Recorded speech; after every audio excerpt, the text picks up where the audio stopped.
কিভাবে নির্বাচন আদায় করতে হয় বাংলাদেশ জাতীয়তাবাদী ছাত্রদল জানে। যদি বাংলাদেশ জাতীয়তাবাদী ছাত্রদল সজাগ থাকে, কোনো অপশক্তি, কোনো অদৃশ্য শক্তি আমাদের নেতা তারেক রহমানের আগামী বাংলাদেশ বিনির্মাণের অগ্রযাত্রাকে ব্যাহত করতে পারবে না।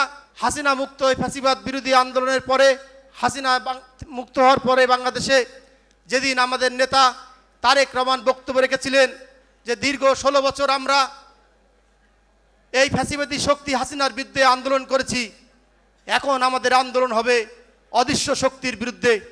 আমরা সেদিনে ধারণা করেছিলাম যে আমরা এই বাংলাদেশে হাসিনা মুক্ত হওয়ার পরেও আমাদেরকে যতদিন পর্যন্ত বাংলাদেশে মানুষের ভোটের অধিকার প্রতিষ্ঠিত না হবে, যতদিন বাংলাদেশে জনগণের ভোটের মাধ্যমে একটা স্থিতিশীল সরকার, একটি নির্বাচিত সরকার অধিষ্ঠিত না হবে, ততদিন পর্যন্ত আমাদেরকে আবারও হয়তো কোনো অদৃশ্য শক্তির বিরুদ্ধে আমাদেরকে সংগ্রাম করতে হতে পারে, আমাদেরকে যুদ্ধ করতে হতে পারে।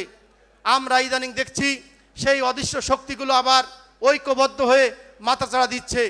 আমি ছাত্র সমাজকে উদ্দেশ্য করে তাদেরকে সজাগ থাকার আহ্বান জানিয়ে আমি শুধু অনুরোধ করব, এই অদৃশ্য শক্তি শুধুমাত্র আমাদের শৃঙ্খলা, আমাদের শান্তির পরিবেশকে বিনষ্ট করতে পারে।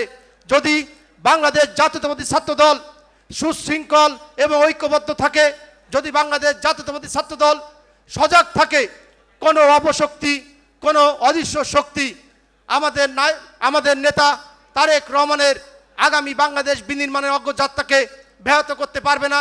আমি জাতীয়তাবাদী ছাত্রদলকে অনুরোধ করব, আপনারা কোনো পাতানো পাতে পা না দিয়ে আমাদের নেতা তারেক রহমান যে নির্দেশনা দিয়েছেন আপনারা সেইভাবে আপনারা সুশৃঙ্খল হন, ঐক্যবদ্ধ হন।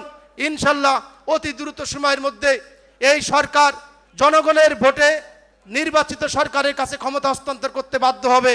মাঠের অলরাউন্ডার আমি, আর ঘরের অলরাউন্ডার টাইলক্স।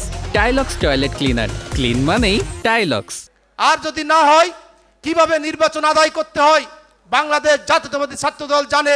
জাতীয়তাবাদী ছাত্রদল শত শত শহীদ, শত শত গুম খুন নেতাকর্মীদের উপরে দাঁড়িয়ে থাকা সংগঠন। বাংলাদেশ জাতীয়তাবাদী ছাত্রদলকে আহ্বান করব, আগামীতে আরও ঐক্যবদ্ধ হবেন এবং এই অদৃশ্য শক্তির বিরুদ্ধে সজাগ থাকবেন।